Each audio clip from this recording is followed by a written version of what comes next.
Video is better. Good? Take when you're good.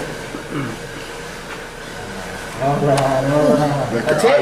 Come on, dog. You gotta put it back in there. He's already tearing up. That go, where's that go now? This goes right into the chemical reagent. Get next to The chemical reagent. We'll go ahead and separate all the donning. Okay. I'll send it to you. Right on. You put it in there. Yeah, And basically, this is the chemical reagent which separates all the products. We're separating what's called the antigen or the proteins that are connected to the coronavirus. And this is all it is, like a little chemistry set, right? Okay. And so we mix it, swish it, take it out of there, we put the cap on it. And so from there, we turn it over this way and we drop it into the cassette. okay.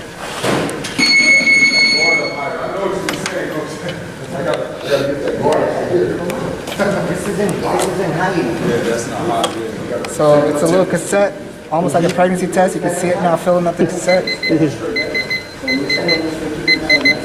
What's that, the timer? Yep, 15 minutes max. Just let it cook.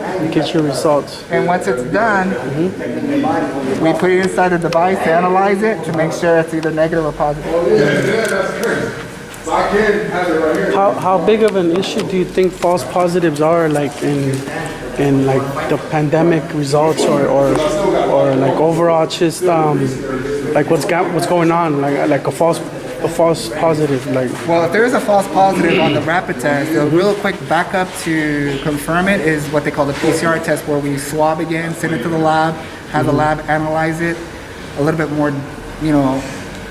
How do you know it's a false positive though? Like people ask you take it again or something, yeah, or if it's a false positive, we have to connect the story of their exposure and symptoms okay, to the timeline to be able to decide if it's if Right. it's worthy of taking another test or whatever. Exactly. Okay. And so if we don't have full confidence that this is a real positive test, then we have a backup system for okay. that.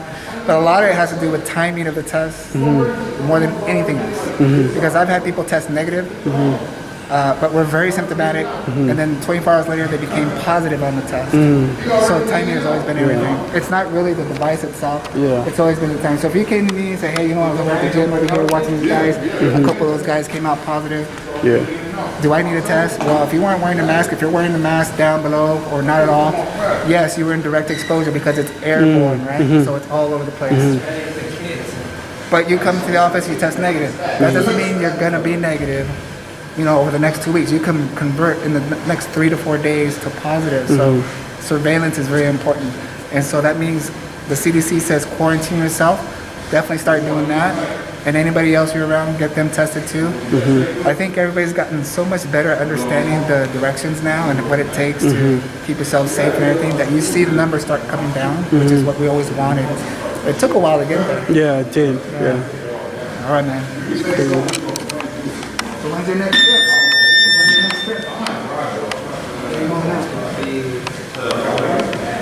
Oh, for next year. Wait. All right. So now it's in that device. What's that? It's gonna read the cassette to see. Yeah, it's gonna read. It's gonna tell you. Negative. So he's good. He's good. So Charles Martin is ready to rock. Continue workout. Your guy's ready. He's good. He's good to go. Hey, yo, Charles, Charles Martin, you are not the father. All right, you gotta go back to work. See you guys. All right, Manny. Crazy. Me, I know the cup. Me, I know the form. My energy is high. What the fuck?